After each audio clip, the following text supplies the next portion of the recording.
buenas tardes, muy buenas noches, buenos días, buen fin de semana, buen viernes, buen sábado, buen domingo. Bienvenidos todos al universo Madcast.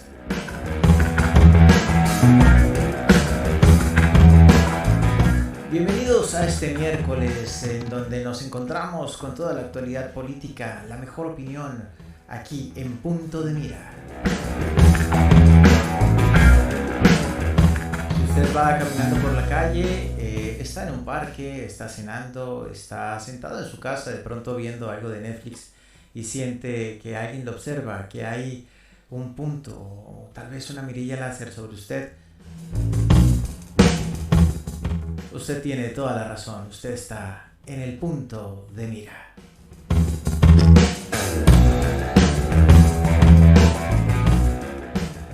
Bienvenidos sean todos nuestros youtubientes.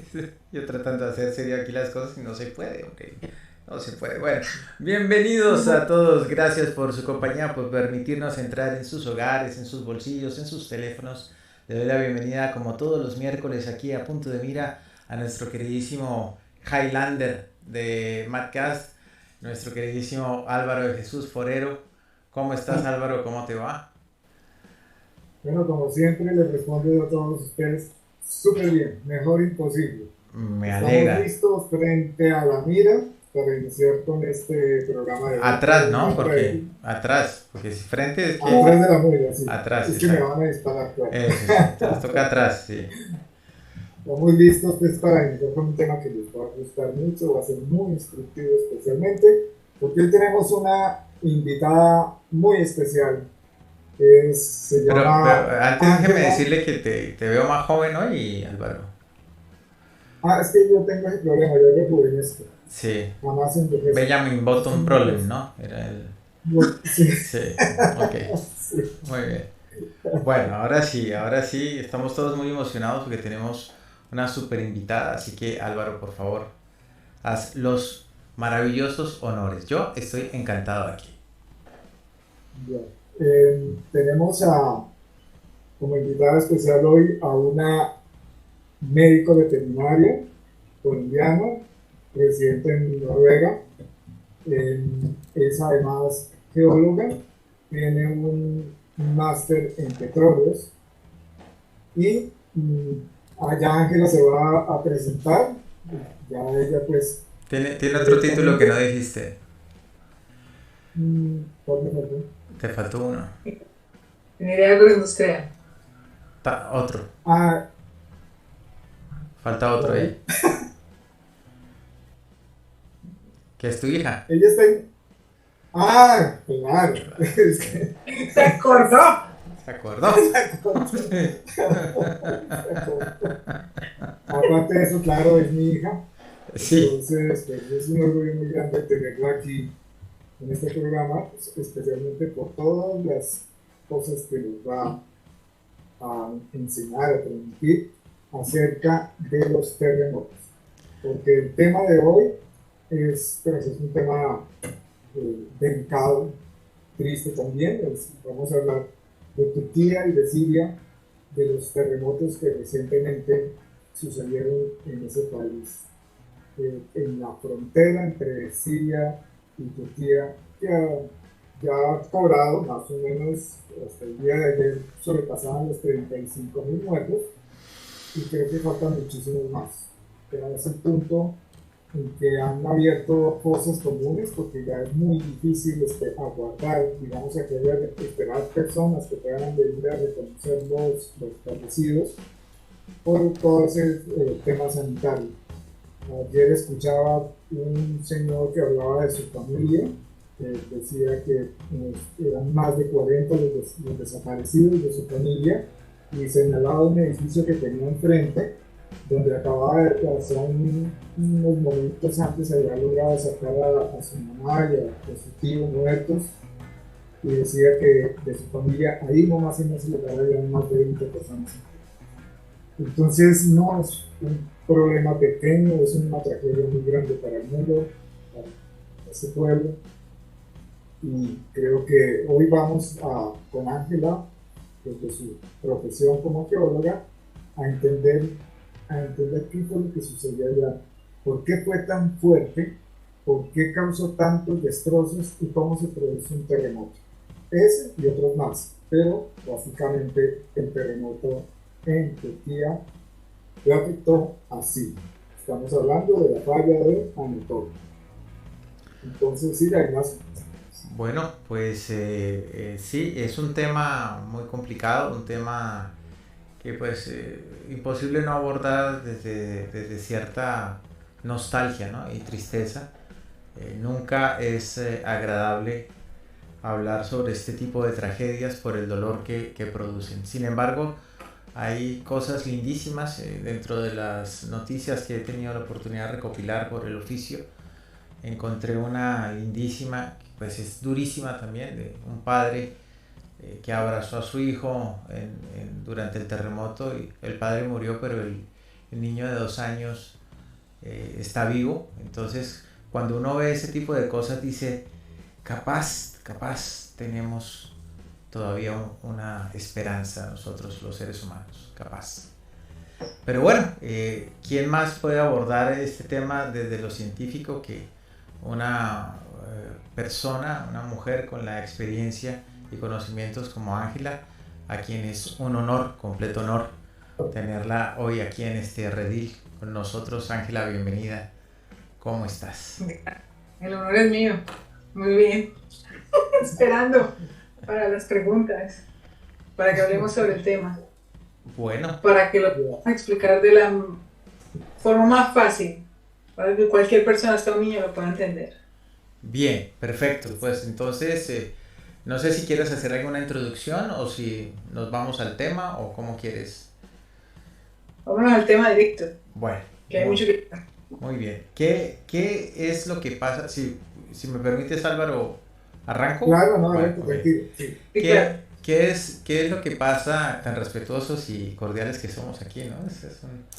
Ojalá los políticos se llevaran así. Bueno, ¿qué es lo que pasa con esta falla en particular? ¿Qué es lo que pasa con este lugar del mundo? ¿Por qué esta falla es tan peligrosa, ¿no? Podríamos decir, porque además lo que pude investigar previo era que no se esperaban que esto pasara, pero de hecho la falla tiene su historia.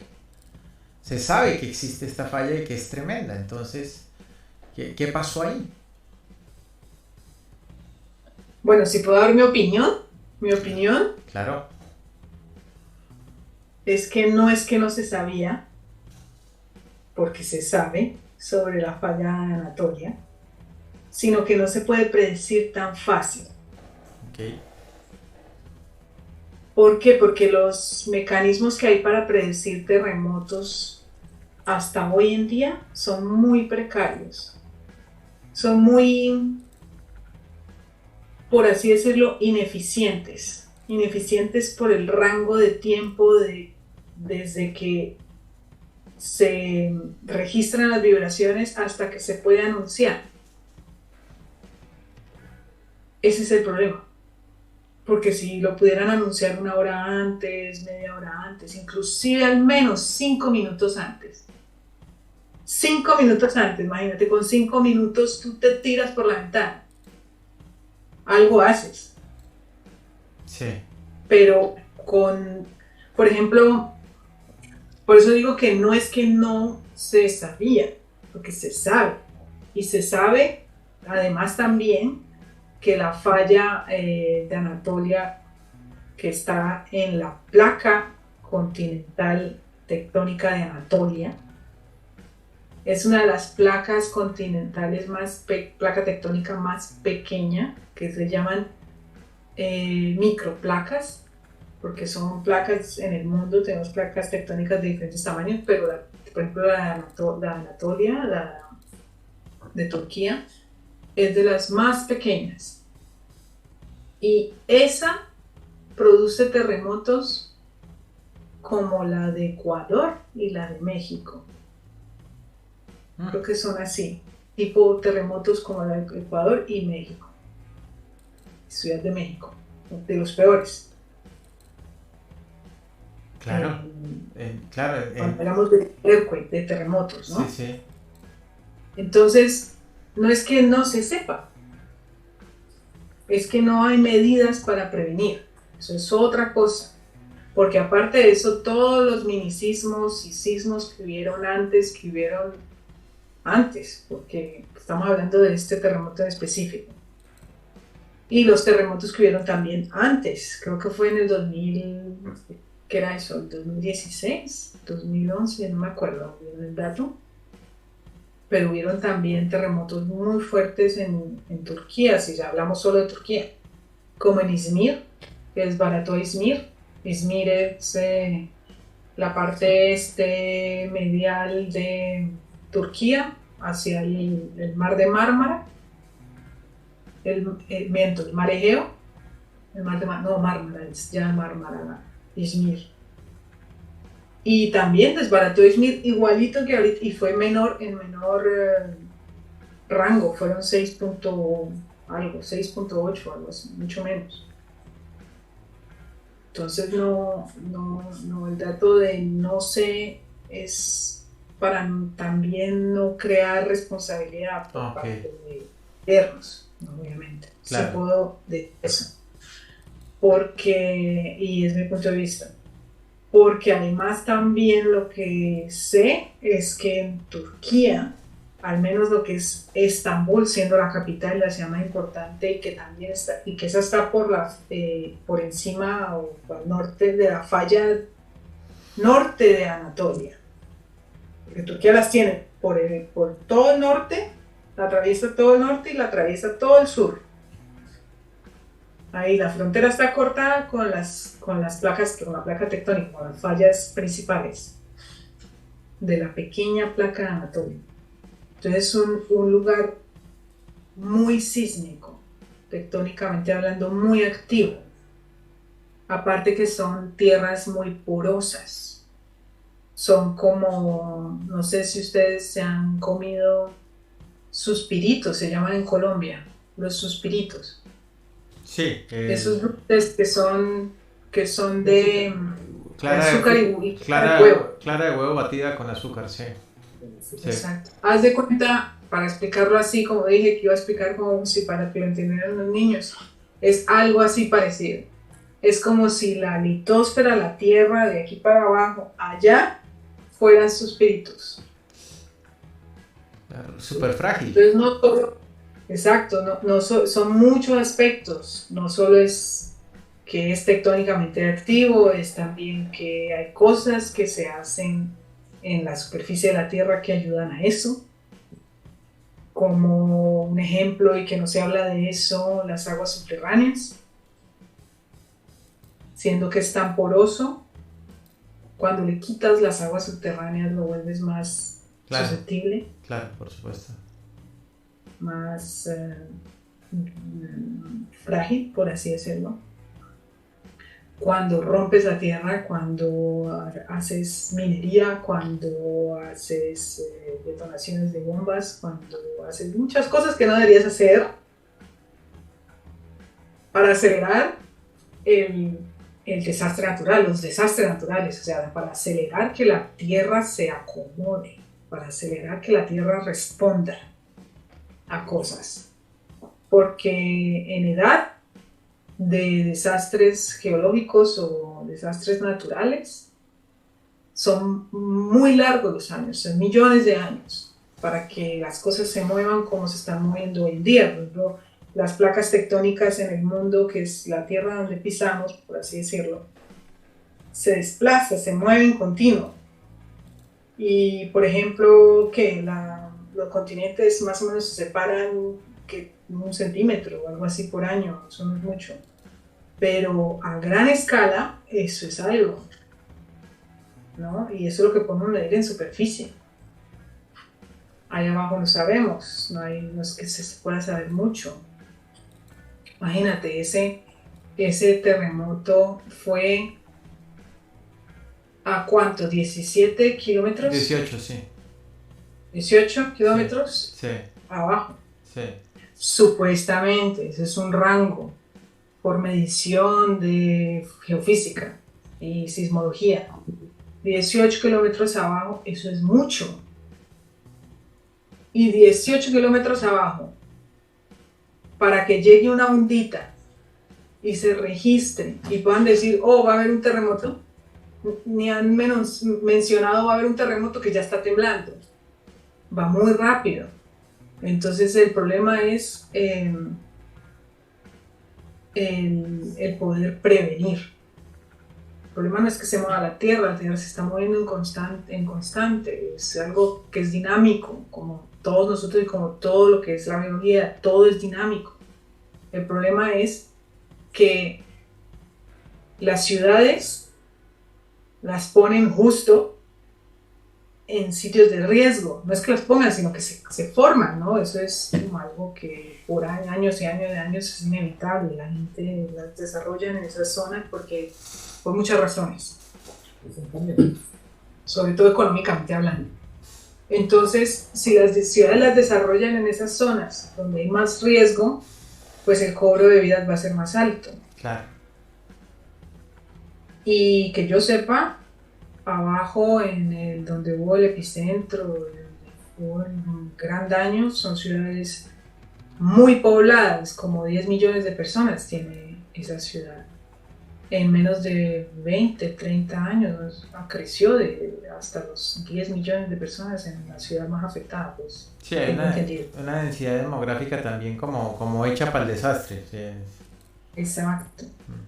Entonces, y para colmo, la construcción de los edificios, que son lo que te digo, galleticas, son como galletas, ¿viste cómo se derrumban?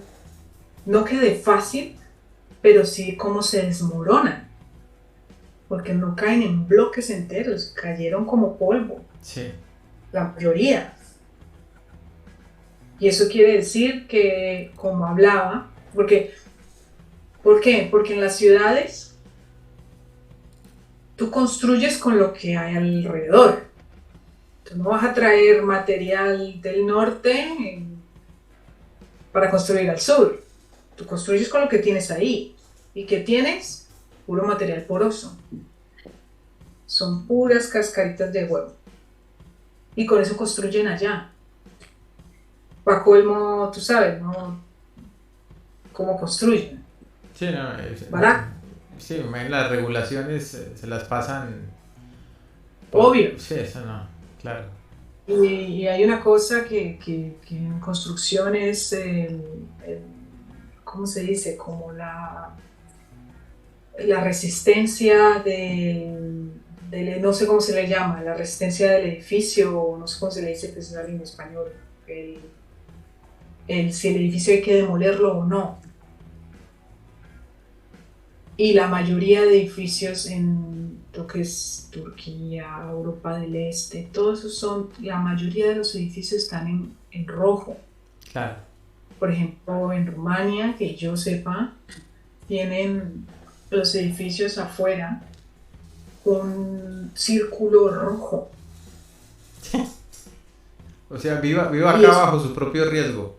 Sí. Exacto, Sí. Exacto, es su propia responsabilidad. Sí, terrible, es que definitivamente. Y son edificios que por ley deberían ser demolidos, pero ¿quién se va a poner a demoler el 90% de los edificios? Claro. Por ejemplo, ahí en esa ciudad que costó tantas vidas ahorita en el terremoto de Turquía. Cascaritas. Y la mayoría con riesgo de caerse y con ley de demolición. ¿Quién se va a poner? O sea, ¿qué gobierno siquiera va a pensar en llevar eso a cabo? Nadie.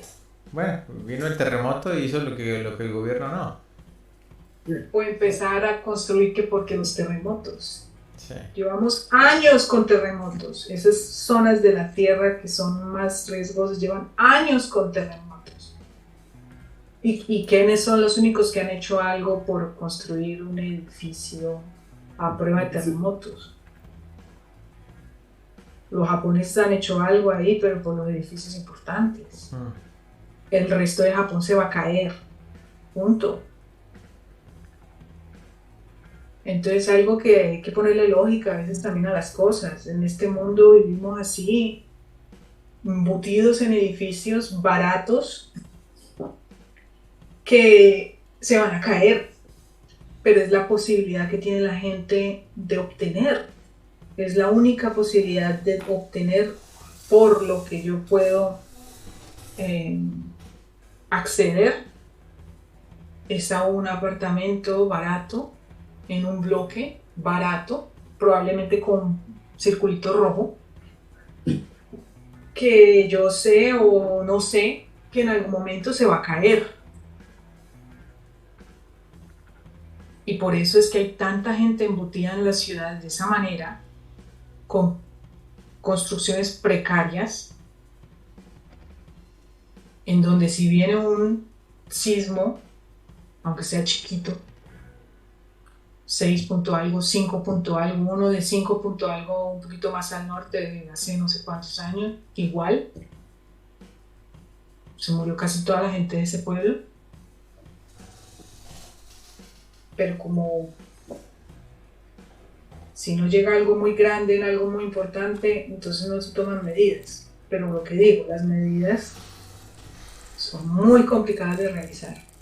Sí, Y las mediciones también. no existe la tecnología entonces para poder prepararse, para poder predecir un movimiento telúrico. Y aparte de eso, la poca que existe no está bien utilizada y no les interesa tampoco tomar ninguna medida o prevención, pues por lo que implica eso a nivel de lo de siempre, ¿no? El negocio, esto, lo otro, tal. Bueno. Y pues es esto, porque vale, o sea, es la importancia que le dan. No le dan importancia porque es algo que no pasa todos los días.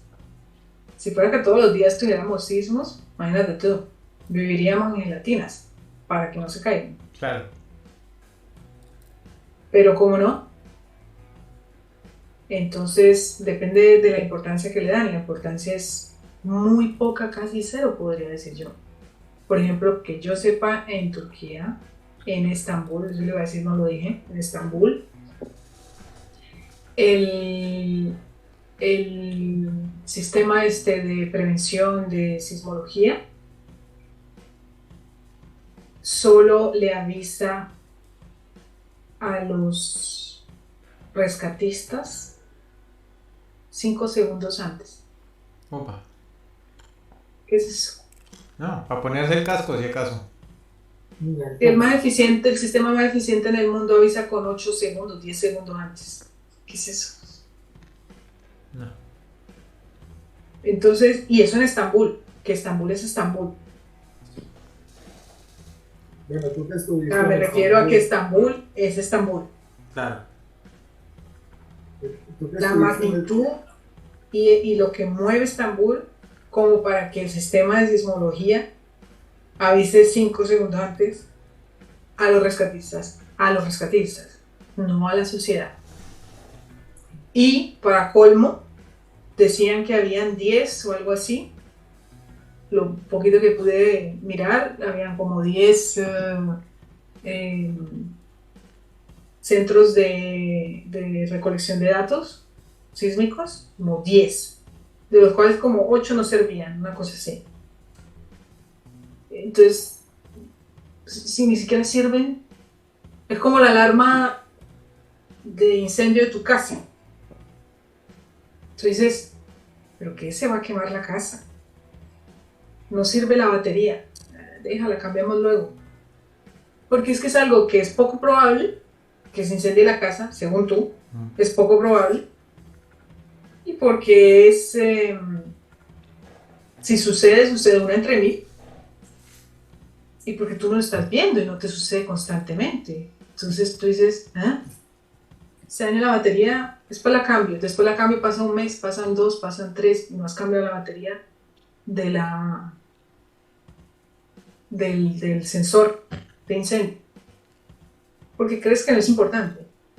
Es lo mismo. Se quemó la casa y me quemé yo adentro. Pero es que me olvidé poner la batería al sensor de los incendios. exactamente lo mismo. No lo ves, no lo sientes, no crees que pueda pasar, no le ves importancia, es lo menos importante en la casa, es más importante el bombillo que el sensor de incendio.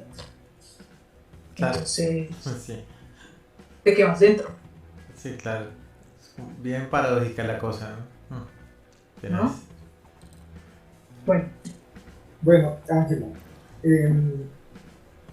digamos para entrar en materia ya vimos pues, con lo que nos acabas de explicar, eh, todos esos riesgos que son latentes, que estuviste de visita, no sé, es una de esas ocasiones en Estambul.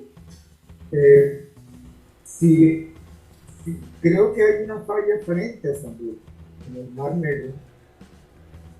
sí, Si llegara a activar un terremoto de esa falla que afectara, entre otras cosas, que esa falla está en el mar, tendríamos un tsunami. no, ¿No alcanza? no, ¿Por qué? Porque está muy cerca. por varias cosas. Bien. Pero tenía que explicar los tsunamis. Termina la pregunta. Bueno, entonces, las edificaciones de Estambul correrían un riesgo parecido a las edificaciones donde se presentó el epicentro del terremoto. Son más o menos del mismo estilo. Es la misma cosa. Es el mismo material, el mismo estilo de construcción y peor aún, es más aglomerado. Aglomerado se dice cuando algo está apretado, ¿no? Sí. Peor aún. Es peor aún. Porque aparte está apretado.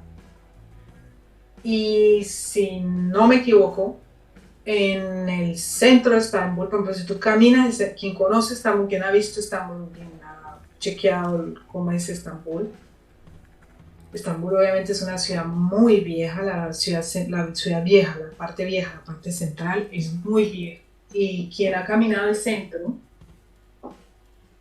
sabe que las calles están como, ¿cuánto? ¿3 metros tienen las calles? Claro. Cabe un carro. Algo parecido a Venecia. Exacto, y edificios de puros 6 pisos y todos en cascarita, porque es el mismo material que hay allá, es pura, por así decirlo en pocas palabras para que me entienda todo el mundo, pura porcelana. Pues claro, es que pues era Constantinopla. Sí. Era. Imagínense de qué estamos hablando. Pura arcilla. Eso es pura arena, pura arcilla, eso no es nada más. Y la falla que está allá arriba, que sería la del norte de Anatolia, que va y traspasa también todo el norte, esa lo mismo, si se llega a mover, con que se mueva un poquito, con eso tiene para desmoronar las mecas. Sí, ¿no?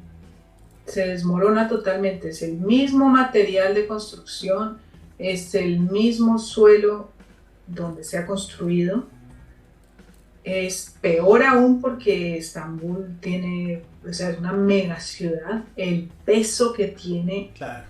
el peso que tiene la ciudad de Estambul sobre la litosfera es muy grande. Claro, es que esos son literalmente siglos de construcción. Entonces, La cantidad de conductos de gas y de electricidad, todo lo demás, pues, de gas que tiene Estambul se incendia. Es que ese es el problema también de un terremoto, cuando te han puesto gas conducido en la casa. Si no lo cierran las centrales, si no lo cierras tú en la casa, todo el mundo, porque es que los sistemas de prevención es que te metas debajo de la mesa, que es lo único que puedes hacer, si es que puedes hacerlo, porque la cabeza no te da para pensar algo así. Pero es meterte debajo de la mesa y luego de que para el terremoto, si puedes hacerlo, te paras y cierras el gas y desconectas la electricidad. ¿Quién va a hacer eso? Entonces, después del terremoto, lo primero que hay son incendios. Es más, lo que tú ves son estallidos de cosas, la electricidad, los cables de luz, ¿cómo se llama eso? Transformadores, todo eso estalla y el gas hace boom. Claro. Entonces, explícanos un momentico, Ángela, por favor. Álvaro, te pido que hables un poquitito más duro porque se te pierde un poquito la más voz. cerca. Sí, Más cerca del micro. Explícanos un poquito qué significa litosfera. Ok. Es que... ¿Alguien mejor ahí? Sí, señor. Sí. Si podemos entender el planeta entero, la bola entera, desde adentro hacia afuera hay unas capas de unos materiales en unas temperaturas y en unas condiciones de presión, bla, bla. Lo que nosotros pisamos es lo que se llama litosfera, que en pocas palabras son minerales hechos roca, fríos, que se ponen en el borde de la Tierra, en la parte de afuera de la Tierra, que se han enfriado por las corrientes de convección que hay de los materiales que son hierro, el centro que es níquel y después hierro fundido y bla bla bla, otros materiales que están incandescentes que crean corrientes de convección. Entonces hay materiales que llegan a la superficie y se enfrían. Así se dice en la teoría, se enfrían. Y entonces es como que nosotros vivimos o pisamos la cascarita de huevo, la cáscara del huevo. Y el huevo adentro es el resto de materiales que hay, calientes. Y nosotros pisamos en la cáscara del huevo. Es algo muy delgado a gran escala. Para nosotros está suficientemente bien, pero para gran escala es muy delgado. Esa es la litosfera. La litosfera viene de la esfera de la Tierra y litos de la Tierra. Entonces es la capa de tierra, por así decirlo, en la que nosotros pisamos. Esa se forma en el océano, por así decirlo, en las... ¿cómo se llama? Se me fue el nombre. En el Atlántico. Se forma la litosfera en constante. Entonces, al formarse, hay movimientos de extensión. Y en algún lado tiene que morir. O sea, aquí nace, constantemente saliendo como en un volcán, como donde un volcán sale lava y la lava se seca y se vuelve dura. Es lo mismo allá abajo, en el Atlántico, sale y se seca, y como sigue saliendo, entonces empuja, y empuja en distensión. Entonces, como distiende en el Atlántico, en algún lado tiene que venir la conversión, tiene que encontrarse y morir esa rocadura, y eso pasa en el Pacífico, en pocas palabras. En pocas palabras, muere en la cordillera de los Andes, por eso la cordillera de los Andes, porque la litosfera que viene golpea, pega y se hunde. Y al hundirse se derrite de nuevo y forma los volcanes. La gran cadena de volcanes que tenemos nosotros en la Tierra y montañosa, que es la cordillera de los Andes, como un ejemplo, ¿no? En pocas palabras. Eso es la litosfera que conocemos nosotros. Sí, me está hablando. Sí. Entonces, ya entendiendo lo que significa la litosfera, que es bien interesante. Tú hablaste de que Anatolia son dos placas, una en el sur de Turquía y la otra en el norte de Turquía, que es la que está cerca de Estambul. Es una placa que tiene dos fallas. Para hacer una placa tiene que estar partida. porque la litosfera en el planeta entero está partida, como en un rompecabezas. Está partida y está en constante movimiento. Y eso se le llama la deriva de placas. O sea, están a la deriva, como el barco a la deriva. Así están las placas a la deriva, nadando en un mar de fuego. O sea, la lava, por así decirlo, que no sería la lava, sería el magma. Están las placas a la deriva, o sea, sin rumbo fijo, sino como la lleve la corriente. Eso es un barco a la deriva, ¿no? Como lo lleva la corriente. Así están las placas partidas, obviamente, porque son materiales duros, nadando en el mar del magma. Entonces, con las corrientes de convección, o sea, calor-frío, están en constante movimiento en la superficie. Entonces se ha quebrado por algunas zonas. Dependiendo de dónde encuentra un punto débil, se quiebra y la placa tectónica de Anatolia es una de ellas. Es uno de los pedacitos del rompecabezas, por así explicarlo. Y para que entonces lo nombran como la falla de Anatolia. La falla es el rompimiento, eso es una falla. Entonces la placa tectónica es Anatolia y la falla es la falla del norte de Anatolia y la falla del sur, o sea, los puntos de quiebre, por así decirlo. Dime.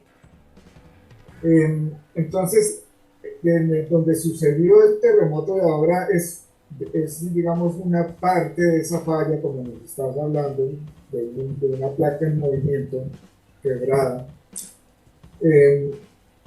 Esa parte, cuando tú dijiste la pequeña placa de Anatolia, es más pequeña que la otra, esa parte. Esa parte es una placa muy pequeña porque ella está en, ¿cómo se llama eso?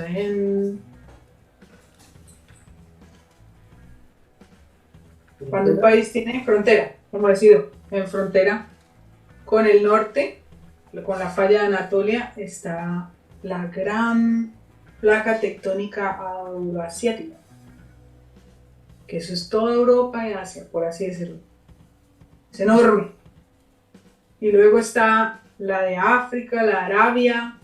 Es un pedacito chiquito que está siendo apretado y movido de las demás, que son más fuertes. Por eso si se mueve la placa tectónica de África entera, nadie lo va a sentir. Pero sí va a empujar a la de Anatolia y ahí sí lo van a sentir. Ajá. Por diferencia de tamaños, por así decirlo, en pocas palabras explicando. Claro.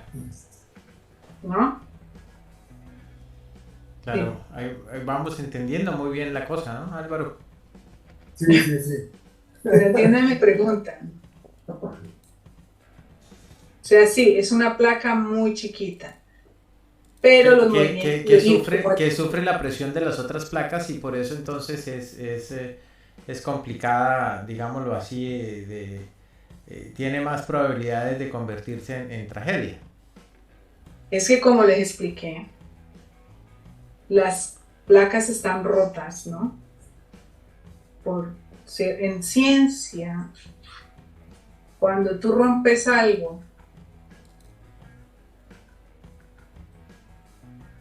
con este no, porque este no, con un dedo, se rompe en 3 direcciones. Cuando rompes algo, se rompe en 3 direcciones. Tienes un punto fijo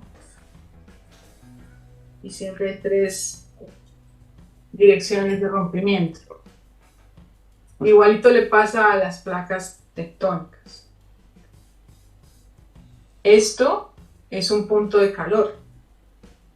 Es como, por así decirlo, un volcán enorme, porque lo que nosotros conocemos son volcanes pequeños, son ya lo que llega a la superficie de la Tierra, eso en tamaño eso no es nada.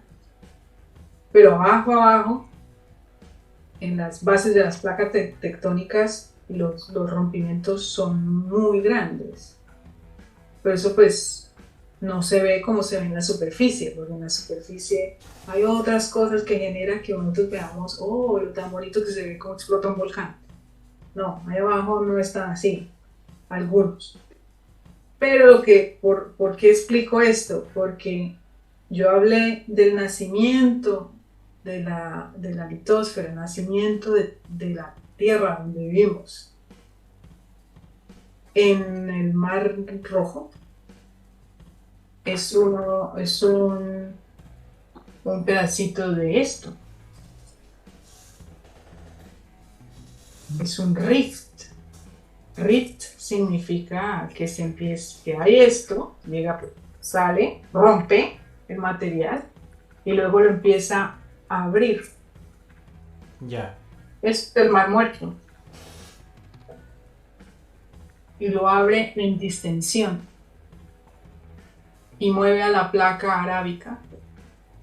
Y ella es la que colinda o tiene contacto con la de Anatolia. Y eso es un rift que está en constante crecimiento, como el rift de África también. Lo que ustedes conocen como el Gran Río del Nilo. El Gran Río del Nilo existe porque hay una falla enormemente larga por toda África. Entonces crea una depresión y por ahí va el río hasta que llega al norte. Tremendo está. Esto está mejor que en National Geographic. Álvaro. Ese es mi estilo, ¿no? De explicar. Yo no sé quién me está escuchando ni quién me está viendo, pero yo espero nada más que son las personas que no entienden qué es lo que sucede, por qué hay un terremoto de semejante magnitud. Te aseguro que sí están prestando atención. Saludamos a Leonardo y Alejandro que nos saludan desde Colombia. Gracias por esa sintonía. Viva Colombia. Bueno, Ángela, entonces, es que lo interesante de todo esto es que si tú te pones a hablar en unos términos muy científicos, vamos a decir algo muy bonito, pero no entendimos nada. Exacto. La idea es lo que tú estás diciendo, que es todo, ese interrogante no la tenemos los geólogos, perdón, la tenemos los geólogos, los que no somos geólogos, me enredé. Porque le metió la ciencia a la cabeza. Sí. Entonces, ¿cómo, qué dirección? Porque es que yo entiendo que hay unos terremotos que se producen por dos placas que están ejerciendo el frente de una presión y de pronto una se desplaza debajo de la otra y produce el movimiento. ¿Qué tipo de desplazamiento o de presión ejerció la placa de Anatolia con el arrastre que nos has explicado para que se produjera el terremoto? ¿Qué tanta dimensión tuvo? Eso fue una cosa que científicamente hablando fue algo muy bonito, pero pues obviamente es un desastre natural, ¿no? Entonces pues de bonito no tiene nada. ¿Por qué es bonito científicamente? Pues científicamente es bonito porque es muy limpio, es un movimiento muy limpio, por así decirlo. Y aparte que lo puedes ver en la superficie, entonces para poderlo, es como que eres testigo de lo que sucedió. Lo puedes ver, lo puedes estudiar, lo puedes entender, lo puedes analizar. Es una cosa wow. ¿Por qué? Porque es uno de los movimientos tectónicos menos comunes también. Entonces es wow también por eso. Pero, para explicar eso, si se pudiera entender cómo se mueve, es que, como ya hablé de que tienen ciertos movimientos las placas tectónicas, o sea, por así decirlo, de mueve a la derecha, de mueve a la izquierda, de mueve para arriba, de mueve para abajo. Depende para dónde se mueva o cómo se mueva, depende también cómo choca. cómo se toca una con la otra. Entonces hay varios movimientos que ellos tienen. Una es de distensión, que es la que dije donde nace la litosfera, donde nace, se distiende, o sea, se separa una de la otra, como los rift que mencioné del Mar Muerto, el Gran Rift de África, se está distendiendo, se está abriendo. Entonces, si se abre, una placa va a pegar con otra, ¿no? Si se abre, empuja y va a empujar a otra. Pero esta también está aquí con otra y la empujaron de acá y se montó, porque no tiene espacio, ¿no? ¿Para dónde moverse? O porque esta también está haciendo contrafuerza. O porque esta es más delgada y la otra es más gruesa, entonces me monto más fácil. O porque soy más delgada, me caigo abajo y la más gruesa me cae encima, ¿no? Son movimientos que tienen las placas tectónicas. Entonces, los movimientos crean fallas. Fallas, ya lo dijeron, como en la ruptura, se rompe. Eso es una falla tectónica. Se rompió la litosfera, se rompió la roca, el estrato. Y al romperse, pues crea un movimiento. Para arriba, para abajo, diagonal, lateral. Entonces,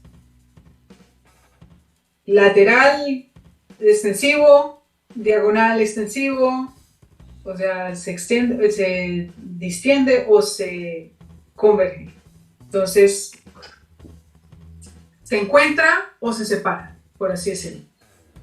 Entonces, esta es la litosfera, por así decirlo. Aquí. Esta es la superficie de la Tierra. Aquí estás tú. Aquí hay un humano, ¿no? Ah, mira, aquí tengo para explicar. Aquí hay un humano, ¿ok? Esta es la litosfera. Entonces, hay movimiento que es de distensión y se abre, ¡pac! Y forma un rift, como el Gran Rift o la Gran Falla de San Andrés. Creo que si alguien tiene la curiosidad, vaya a mirar. Es la más guau también del mundo, la más grande, más larga, la Gran Falla de San Andrés. ¿Qué es lo que ustedes han visto en los videos? Que hay una línea que atraviesa, que no sé qué, es una falla, es un rompimiento. California, estamos hablando. No, estamos hablando de Turquía, la que han visto, si han visto los videos de Turquía, porque hoy en día es tan fácil verlo inmediatamente, antes de que se erode o X o Y. Puedes ver los videos de cualquier persona que coja un dron y lo haga. Pero hay videos de dron, hay videos de helicópteros, y eso lo vieron y eso fue inmediato. Entonces son las fallas, lo que se ve. Una, se abre la litosfera y hay una depresión. Se abre así y se distiende. Así y se distiende. O sea, más arriba y más abajo, pero abriéndose. No se están chocando entre ellas, para allá, y no se están chocando entre ellas, pero están empujando a otro lado, en cualquier otra parte están empujando. Acá se están abriendo, pero por otro lado están empujando, ¿no? Y las otras que están apretando y se monta una encima de la otra. Para acá o para acá, cualquiera de las dos. Y entonces, ¿me entiendes? ¿Se ve o no se ve? Eso depende. Esto es lo que forma las montañas, por así decirlo. Una capa empuja y aprieta la otra hasta que una cede y queda abajo y la otra queda arriba. Eso es lo que es una formación de montañas, por así decirlo. Esto es lo que es una formación de valles, por donde van los ríos, por así decirlo.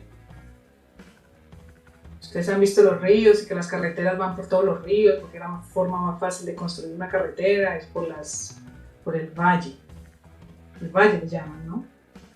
Sí, sí, sí, Esto Cuenta. es el valle por esto, ¿no? Y otros movimientos que son solamente laterales. ¿No viste? La Tierra quedó igual, pero ahí está el movimiento. ¿Ves? La superficie de la Tierra no cambió ni para arriba ni para abajo, no creó montañas ni creó cuencas, rifts, pero se movió, ¿no? Tú lo ves en la superficie cuando que no me acuerdo cómo se llama el de la Guerra de la Galaxia. Cuando él Chewbacca se llama Chewbacca. para adelante o para atrás. Eso es un movimiento lateral. Bueno, así le llaman, ¿no? Strict slide, de movimiento lateral, ¿no? Este fue el que sucedió en Anatolia, allá en Turquía, ¿no? Fue este movimiento. ¿Por qué? Porque está empujando Arabia, está empujando África y está empujando constantemente. Cada año que el Mediterráneo, ¿cuánto se mueve? Un montón, como 3 centímetros, no sé, 2, no sé, algo así. Entonces, como le empujaron, hizo un movimiento perfecto lateral. Esto fue lo que pasó.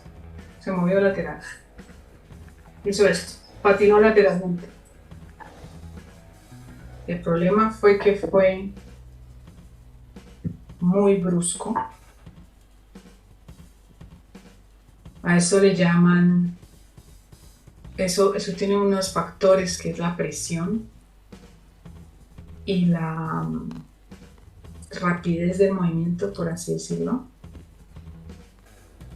Y si tú tiras algo al piso, la gravedad hace que caiga a una velocidad. Eso tiene una medida, esa velocidad de la gravedad, que caiga algo al suelo, y el movimiento, ¿cómo se le llama eso? De la gravedad en ese terremoto de Turquía fue 9 veces la gravedad. 9 veces. Eso es mucho para nosotros que somos tan pequeñitos en cubitos de cascaritas de galleta. Hizo así y chao. ¿En cuántos segundos se cayeron esas edificaciones? Segundos. Sí, sí. La gente no tuvo tiempo de nada. No, y es que además los agarró a las 4:17 de la madrugada. Exacto. Estuvo dormido. Peor aún. Aquí hay una cuestión que también quisiera que nos contaras. ¿Cómo se mide los grados de magnitud de un terremoto? Cuando se habla de 7.1, 8.2, 9 algo. ¿Y cuál es el Son máximo? ondas. Las ondas. Esas son ondas porque el movimiento genera ondas. Por eso se llaman ondas sísmicas. Los movimientos generan ondas. En el agua, como las olas son ondas. Los tsunamis son ondas. Por eso es tsunami tan complicado, porque la onda mueve masa de agua. En la Tierra el movimiento sísmico mueve tierra, entonces la onda es un poco más amplia, por así decirlo, depende de dónde está ¿La profundidad? el epicentro, sí, la profundidad. Pero también depende de la repartición, por así decirlo, del quebramiento de la Tierra. Hay terremotos que se generan debajo, pero en la superficie no hacen nada, ¿no? O al menos tú no lo ves. Entonces la capa de la Tierra sigue en el mismo estado. Viene la onda, ¡pum! Algo está sucediendo abajo, obviamente, pero no en la superficie. Y la superficie queda intacta. Bueno, intacta en pocas palabras, porque a grande escala pues no queda tan intacta. Pero a pequeña escala, que es una ciudad, bueno, queda intacta. Entonces la onda mueve la capa de la Tierra, pero no desbarata la Tierra en la superficie. El de Turquía, el movimiento fue en el punto débil del material, en el punto débil de la falla. Entonces la onda, aunque el epicentro ha sido 17 kilómetros abajo, no importa porque la onda viene repartida por toda la litosfera por esta falla, por este hueco, por así decirlo. Viene la onda repartida por toda la litosfera, entonces es como, da igual, es como si el epicentro hubiese sido en la superficie. Así lo explicaría yo en pocas palabras. Es como si el epicentro hubiera sido en la superficie. Entonces, ¿qué pasa con la onda? La onda, entre más material tenga que mover, más grande será la onda. Entre más agua tiene que mover la onda, menos vas a ver la ola. Porque la ola es muy amplia. Que a tu simple vista tú estás viendo todo el mar abierto moviéndose, a no ser que haya una tormenta. Pero a mar abierto no estás viendo el mar abierto moviéndose como en la playa. Es un tsunami. Ya. Pero si no, no se mueve como la playa. Tú no lo estás viendo porque la onda es muy amplia. Tiene que mover mucha agua. Lo mismo con la litosfera. Si la onda está acá abajo y tiene que mover 17, 70 kilómetros de espesor de tierra, pues la onda va a ser muy amplia. Tiene que mover mucho material. Es como cuando tú quieres empujar a alguien, si está muy pesado, te cuesta mucho trabajo. Pero si es liviano, le haces así y lo mandas, ¿no? Lejos. Es lo mismo, entre menos material tengas que mover, mucho más rápido va a ser el movimiento y mucho más corta va a ser la onda. Entonces, como esta fue por el punto débil del material, el movimiento estuvo repartido por toda la litosfera. Entonces, como si hubiera sido en la superficie, da igual donde fue el epicentro, el movimiento de onda fue muy corto en la superficie. Entonces la superficie se movió así, en vez de moverse así. Así es como lo miden.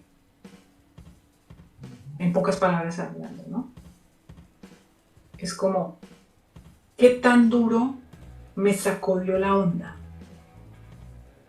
Entonces, como las edificaciones son rígidas, entre más duro sacuda la onda, por ser más rígidas, más fácil van a caer. Claro. Para que no se caigan, tendrían que ser flexibles. Es como cualquier principio de resistencia de material.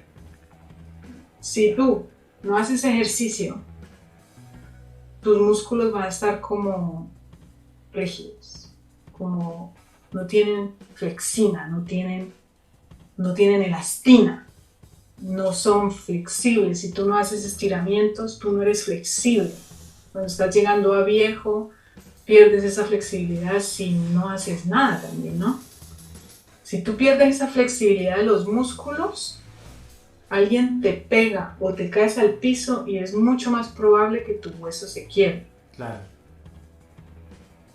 ¿Por qué? Porque tú no le has dado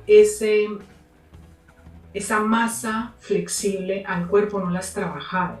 Tú tienes una masa dura que es el hueso, pero nosotros quebraríamos muy fácil si no tuviéramos los músculos. para que los edificios no se caigan, tendrían que ser flexibles. Tienen que ser rígidos para que se sostengan, tienen que tener algo rígido para que se sostengan, que vendrían siendo las columnas de hierro o de hormigón o bla bla, pero también tendrían que tener materiales flexibles y bases móviles. Por eso nosotros tenemos articulaciones. Si no, no podríamos caminar, si no tuviéramos las articulaciones de la cadera, ni de la rodilla, ni de los tobillos, ni de los dedos. Sería muy difícil caminar. Los edificios lo mismo.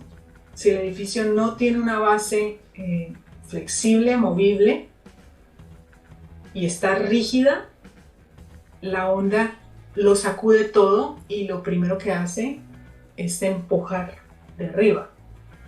Ya no hay tu tía que valga, como decimos en Colombia. Por eso los edificios a prueba de sísmica en Japón, que muy bonitos lo han hecho, sí, tienen eso. Es en pocas palabras explicándoles que tienen materiales flexibles y bases flexibles para que ellos se muevan con la onda. Pero el qué, puedo decir yo, 99.999% de los edificios del planeta son rígidos.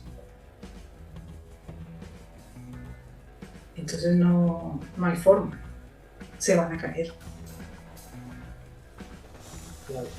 Entonces, es ahí donde miden, así es como miden. Es la onda, ¿cómo viene la onda? ¿Amplia o más cortica?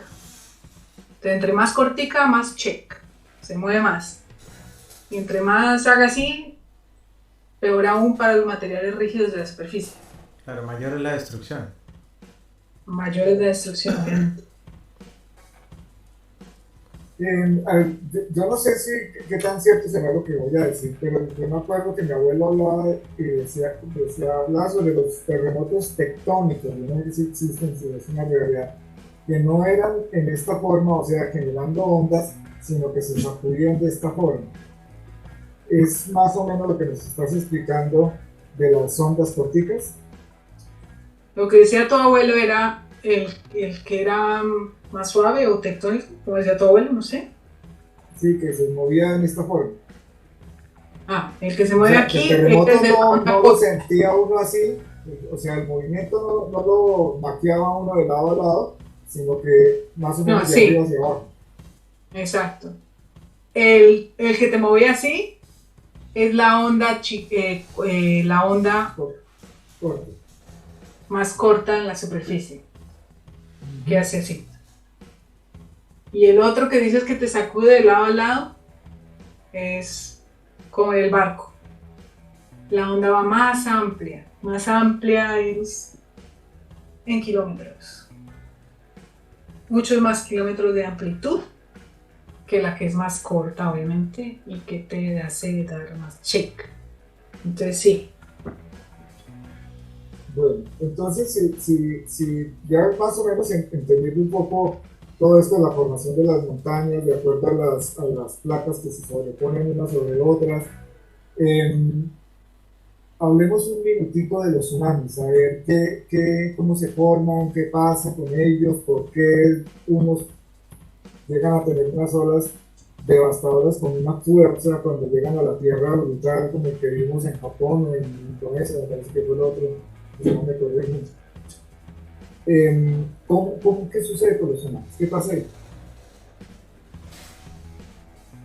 El tsunami es lo mismo, el problema es que el epicentro es en mar abierto, y genera una onda perfecta en círculo, como cualquier otra. Tú golpeas algo y eso genera una onda, y una onda se expande en circunferencia perfecta. Pero las ondas van grandes desde el epicentro hasta que encuentran materiales duros y se quiebran. Se quiebran, me refiero a que de grande se vuelve un poco más pequeño. Luego encuentra otro material duro y se vuelve más pequeña. Y luego otro material más duro y se vuelve más pequeña hasta que se dispersa y se pierde. Por eso el terremoto en el sur se sintió más que en el norte. Por eso, si yo me alejo, tú me escuchas más poco. Y entre más me alejo, más poquito me escuchas, porque la onda va viajando de grande donde estoy yo más cerca y se va chiquitando hasta que llega tú. Y si yo me voy más allá, 10 metros, tú ya no me vas a escuchar. La onda se chiquita. Es como las olas de la playa. La onda de la playa es así de chiquita porque ya se ha roto. ¿Por qué? Porque las placas tectónicas de la litosfera tiene continente y tiene placa marina. O sea, lo que nosotros vemos porque no está debajo del agua, pero hay algo que también está debajo del agua, que es lo mismo, es un relieve y va hacia abajo. Hay unas partes donde la placa es más plana, por debajo del agua, más plana. Y la parte plana, por así decirlo, no es plana, pero plana, digo yo, amplitud de profundidad, es más amplia que en otros lados. Por ejemplo, el océano Atlántico es un océano, es bien amplio. El océano Índico, bien amplio. El Pacífico, bien amplio. Después de eso, vienen los mares. Son más pequeños. ¿Por qué? Porque ya te vas adentrando a la tierra hasta que ves la superficie, ¿no? En profundidad. Los puntos más altos, que son el Everest, como el más alto. Y el Everest es porque chocó placa continental con continental en colisión, como se dice en español. Y entonces se juntó roca con roca y no tuvo para dónde irse ni para dónde agarrar, que lo único que hizo es subir. Eso es el Everest. Esa es la parte más alta de la Tierra que nosotros vemos. Entonces, como esa es la parte más alta, también tiene que haber una parte más baja, ¿no? Eso está por allá en la fosa de no sé qué, del cinturón de fuego de bla, por ahí abajo. Bien abajo. Y hay partes que vienen debajo del mar, pero muy altas, desde el fondo, muy altas, que salen a la superficie y que nosotros los vemos, porque es una isla, como Hawái, y es volcánica. ¿Ves? Desde abajo está saliendo tierra, está saliendo roca, y se está saliendo y secando. Y ha formado algo que llamamos nosotros isla, que de hecho es un pedacito es una cúspide de una montaña submarina que salió a la superficie. Y eso es Hawái. Y es más alto que el Everest. Pero el Everest es el más alto desde la superficie de la Tierra, desde el nivel del mar, ¿no? Y Hawái es el más alto desde el nivel del fondo del mar. Entonces, como hay zonas abajo del mar que nosotros no vemos, que creo que solo una exploración ha podido llegar por allá, lo más abajo que ha podido, son zonas muy amplias, hay partes donde son muy amplias, porque no han tenido que chocar con la placa continental, que todavía tampoco la vemos, pero ahí está. ¿Y por qué? Porque es algo así.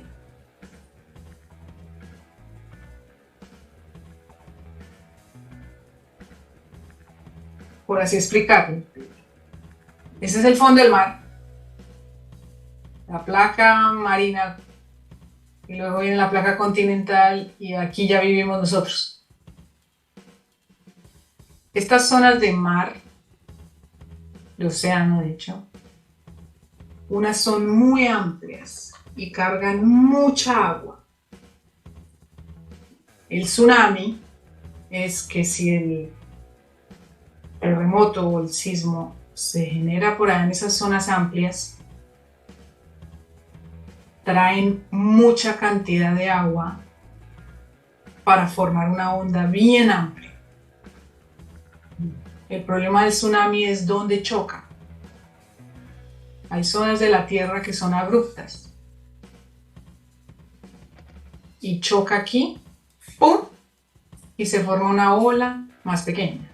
Y luego choca aquí, ¡pum! Y se forma una ola más pequeña. Y luego choca aquí, ¡pum! Y se forma una alita y aquí tú estás en la playa. Y no pasa nada. Porque es una playa tranquila del Caribe. Y las olas son muy pequeñas. A no ser que empiecen los vientos a traer unas olas más grandes. ¿No? Pero hay zonas como en el Pacífico donde las olas son muy amplias porque las zonas de tierra hacia mar son muy abruptos. Entonces, es como si el agua pegara contra una pared, como han visto ustedes en los acantilados, como pegan las olas de los mares en los acantilados. Las olas de los mares, las olas del mar en los acantilados. Pega y rompe. ¿No? Es lo mismo debajo del agua. Debajo del agua también hay tierra muy abrupta donde el mar, una gran masa de agua, golpea. Y hay zonas donde no. El problema para los tsunamis es esas zonas donde no. Porque entonces toda esa gran masa de agua viene completica y golpea ya en la tierra donde vivimos nosotros. O sea, no toda, se va achiquitando, pero no alcanza a achiquitarse lo suficiente. En cambio, porque hay tsunamis, hay varios tamaños, obviamente, ¿no? No todos son así enormes como el de 2011 en Japón, que eso es barato a todo el mundo. ¿No? Hay tsunamis más pequeños, hay tsunamis depende de lo grande es el daño. Y depende de la magnitud del sismo. Depende de la magnitud del sismo, forma la onda, si es grande o más pequeño. Sí. Depende de la cantidad de agua que arrastra y depende de dónde choca, el problema es para nosotros. Ya. Tiene que ver en algo la distancia del epicentro a la placa continental, algo con la misma magnitud del golpe de la ola. Vamos a suponer que la ola va a formar un tsunami que va a ser desastroso, porque se va a entrar en el continente y lo que agarre por delante se lo lleva. Ahí es más o menos fuerte en la medida en que la distancia del epicentro haya de la Tierra. O sea, si la distancia es mayor del continente y se produce una gran ola, esa ola viene a viajar, se desgasta durante el viaje si es más lejos, o se aumenta recogiendo y recogiendo más agua en el camino hasta que viene a romper en el continente. No, se desgasta. Entre más lejos, más probabilidad de que se choque con varias cosas y que se desgaste. El problema es cuando no choca con varias cosas y viene así amplia. Pero es que a nosotros nos destruye una ola de ¿cuánto? ¿De 30 metros? Una ola de 10 metros es brutal.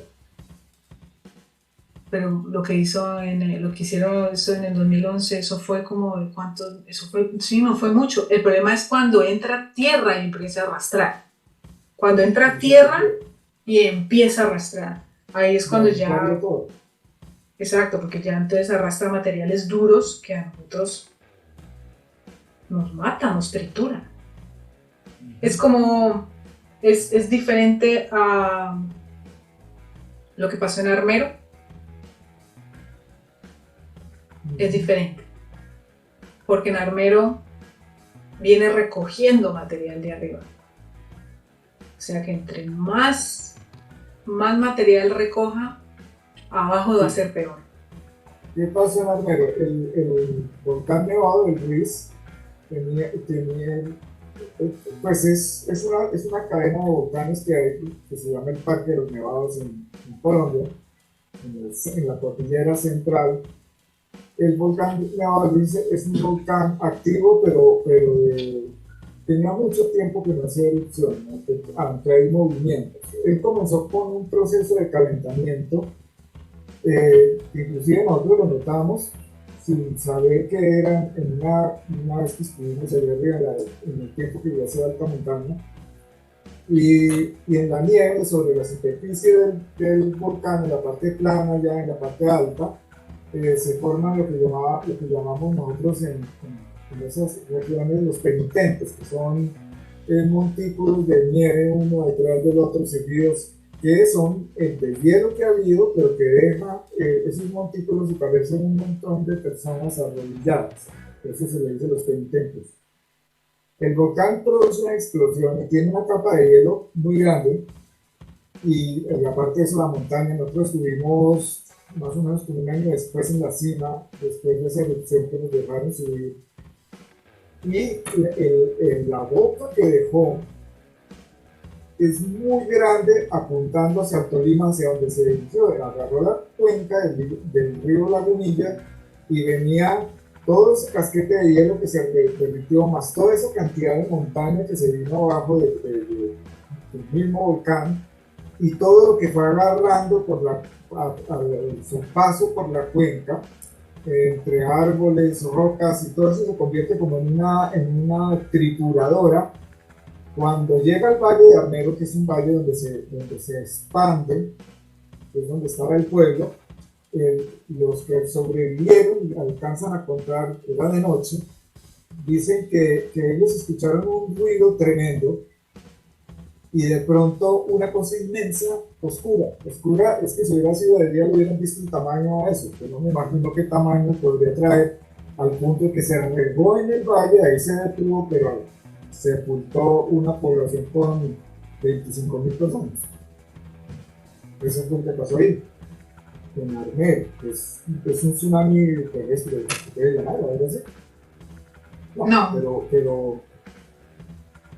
Pero es algo que produjo la naturaleza, ¿no? Es una fuerza tan grande y encontró un pueblo allá abajo. No hubiera habido Armero allá abajo, no pasa nada. Pero es que ahí está lo que hablábamos al principio, que las ciudades, ¿cómo se diría? Las ciudades se forman, o los pueblos los desarrollan en las zonas más riesgosas de... Cállate, estoy ocupada. Le da por molestar justo. Quiere que le ponga atención. Sí, yo tengo el otro día afuera mirando, me lo dejan atrás. Pero bueno. Y entonces se forman en las zonas más riesgosas, que son lo de Armero, en las cuencas de los ríos. ¿Por qué? Porque económicamente hablando, ahí es donde hay para hacer. Y hay agua. Y hay recursos, o sea, es donde hay recursos. Sí, claro. Claro, suena a la tierra prometida, pero trae su chicharrón. Su chicharrón. Ya. Exacto. Bueno, estamos sobre las 7:23, yo creo que ya vamos cerrando. Ha sido muy interesante, la verdad.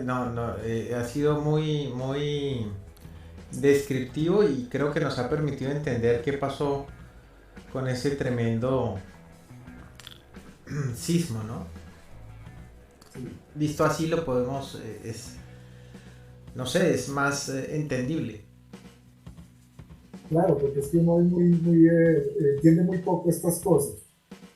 ¿Usted qué opina, Ignacio? ¿Nos quedaría programa para otro, para una segunda parte? Por supuesto, desde que venga Ángela, hacemos 5 programas más, si quiere. 10, 20. No más diga eso, no es problema. Anote. No, ¿sabe qué me queda? Me queda algo, un concepto muy interesante, y es que Está Chewbacca. Está Chewbacca. Me queda un concepto muy interesante aparte de Chewbacca, es que todo está en movimiento, ¿no? Es decir, nosotros tendemos a ver la vida desde un punto de vista rígido Exacto. y nuestras estructuras, nuestras construcciones son rígidas, nuestra vida es rígida y resulta que todo está en movimiento, hasta la Tierra, que no lo percibimos, pero está en constante movimiento. Porque es cierto, a mí eso lo vi en cuarto de primaria yo y a mí se me olvidó eso. Estamos, se me acaba de olvidar, el suelo, que es, lo explicó también Ángela, ¿cómo es que se llama? ¿Cómo le dices al suelo? La litosfera está sobre magma y se está moviendo constantemente. Eso se mueve, eso se está moviendo. Aparte de eso, la implicación de la rotación de la Tierra también ejerce, pues eso es la gravedad, ¿no? Nosotros estamos fijos en la Tierra es por el movimiento de la Tierra, por la fuerza que ejerce la rotación de la Tierra. Entonces todo está en movimiento y sin embargo nosotros entendemos la vida de una forma rígida y yo creo que por ahí comienzan los problemas. Porque no hay esa concepción de la vida que se está moviendo. A mí me gustaría en el próximo programa, digamos que ampliáramos un poco más conceptos desde la geología, de la misma formación de las diferentes capas, porque hay puntos, por ejemplo en las montañas, donde yo subía a las altas montañas, donde encuentra uno vetas y vetas y vetas y vetas a lo largo, que son como formaciones geológicas, y se nos queda un punto interesantísimo que no se nos puede olvidar, es que Ángela nos cuente para el próximo encuentro cómo es que se forman entre las capas de la litosfera, entre las capas de la Tierra, grandes formaciones cerámicas, digámoslo así, que me explicaban en una ocasión, que pueden contener bosques hasta de 10 kilómetros o más de amplio, bosques que se han petrificado debajo de la Tierra, y cómo afloran y qué permiten realizarse estudios sobre la misma antigüedad de la Tierra y de las zonas, y cómo se formaron a través. Ojo, porque si no explicamos eso bien, nos caen los Anunnaki acá y comienzan a decir que la Tierra es hueca y que hay gente lagarto viviendo en esos huecos de la Tierra y otras cosas, ¿no? Pues hermanos, bueno, sí. Todos son teorías. Bueno, y gente lagarto sí hay, ¿no? Los políticos. Sí, ellos todos son teorías. Y una teoría existe hasta que otra viene y la contradice. Bueno, esas son, sí, de hecho, los viernes tenemos este podcast que se llama Aprovecho y hago la cuña, solo para ignorantes, ¿no? Donde tratamos así se llama, sí, donde tratamos este tipo de temas, en serio, solo para ignorantes, y bueno, y hablábamos de eso, ¿no? La tierra hueca y todo esto también, ¿no? Pero bueno, entonces que no se nos vaya a olvidar esos temas para el próximo podcast, para la segunda parte de este tema estamos tratando sobre Turquía, sobre los terremotos que sucedieron por la falla de Anatolia y que desafortunadamente causaron una tragedia humana de proporciones muy grandes en un país que va a tener mucho esfuerzo, no solamente en la parte económica, sino en la parte que es la más importante, es la humana, para recuperarse. O sea, familias enteras que han dejado de pronto un miembro, dos miembros vivos, devastados completamente, y esas son cosas muy tristes para ver llorar a las personas, verlas desesperadas, como si el mundo entero se les hubiera cerrado y su vida completamente destrozada. Es lo que llamamos nosotros una tragedia. Ángela nos explicó muchas cosas alrededor de los terremotos, cómo se suceden, que son las cosas naturales de la Tierra.